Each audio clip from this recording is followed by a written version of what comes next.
Om Swastiastu. Halo semua, perkenalkan nama saya Ika Deriko Antara, absen 11 dari kelas 12 PS3.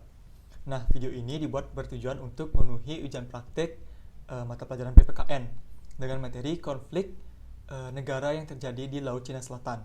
Oke, kita masuk ke materinya, pembahasannya.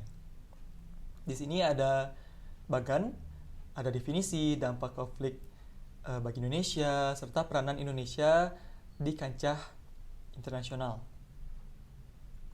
Kita mulai dengan definisi. Demikian halnya dengan perkembangan konflik klaim wilayah teritori di Laut Cina Selatan yang melibatkan 6 negara, 4 negara anggota ASEAN, meliputi Malaysia, Filipina, Vietnam, dan Brunei, dengan Cina serta Taiwan. Menurut argumen masing-masing bahwa sebagian wilayah Laut Cina Selatan adalah wilayah kedaulatannya.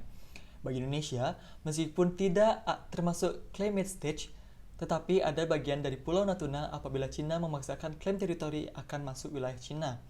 Maka konflik Laut Cina Selatan akan melibatkan Indonesia juga. Di sini ada saya berikan sebuah peta, yaitu ini yang warna merah muda ini adalah Laut Cina Selatan. Adalah claimed by China. Latar belakangnya adalah atau faktornya benturan kepentingan antar negara-negara di kawasan manapun berpotensi menyebabkan konflik dan bisa menciptakan instabilitas baik secara global maupun regional. Konflik kepentingan yang bersumber dari kepentingan ekonomi, politik, sosial apabila tidak dimanage dengan baik bisa berujung terjadinya konflik secara langsung yang melibatkan kekuatan militer antar negara-negara tertentu yang merasa nasionalnya interest mereka terusik. Kita lanjut ke dampak konflik bagi Indonesia. Dampak dari adanya sengketa di Laut Cina Selatan terhadap Indonesia adalah mengacu pada berbagai aspek, meliputi ekonomi, wilayah, serta sumber daya alam. Jikalau konflik ini terjadi, maka wilayah Natuna Utara akan terakolalisasi, berdampak buruk pada masyarakat yang tinggal di daerah Natuna Utara. Kegiatan eksplorasi dan eksploitasi laut akan terhenti. Kapal dari Cina akan bebas keluar masuk ke wilayah teritori Indonesia, teritorial maupun zona ekonomi eksklusif. Peranan Indonesia. Indonesia berupaya menunjukkan peranan khusus dalam sengketa Laut Cina Selatan, yakni sebagai mediator dari kekuatan stabilitas. Indonesia memainkan peranan tersebut dengan penuh percaya diri, terutama karena sejalan dengan pedoman tradisi kebijakan luar negeri yaitu bebas aktif, yaitu suatu doktrin yang memiliki tujuan ganda. Kita masuk ke subbab yang terakhir di kesimpulan. Cina berupaya menjadi negara adidaya, Laut Cina Selatan semakin panas. Negara-negara yang berkonflik tak gencar untuk mempertahankan wilayahnya. Cina mengklaim 80% atau 2000 km 9-9. Cina juga telah menyiagakan senjata anti rudal. Konflik ini dimulai dari tahun 1970-an.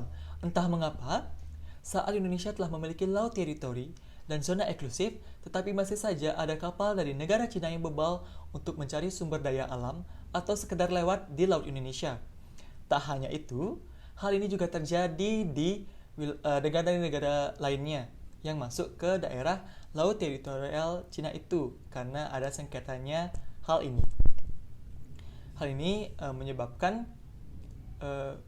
adanya konflik dari negara-negara luar yang disebabkan oleh negara Cina. Padahal, Laut Cina Selatan adalah jalur perdagangan terbesar. Sempat naik daun beberapa waktu lalu, yaitu di tahun 2020, konflik antara Amerika Serikat dengan Cina. Lalu, bagaimana Indonesia memilih Amerika Serikat atau Cina?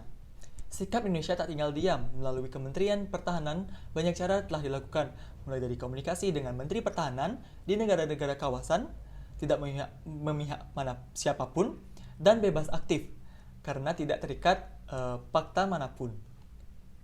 Hal inilah juga yang menjadikan konflik dari sengketa dari Laut Cina tersebut. Oke, sekian aja pembahasan dari saya mengenai konflik Laut Cina Selatan. Maaf jika banyak fakta-fakta yang belum saya beberkan dan terlalu cepatnya saya membeberkan materi. Eh, dan terakhir, jangan lupa gerakan 3M, gunakan masker, dan stay healthy. Sampai jumpa.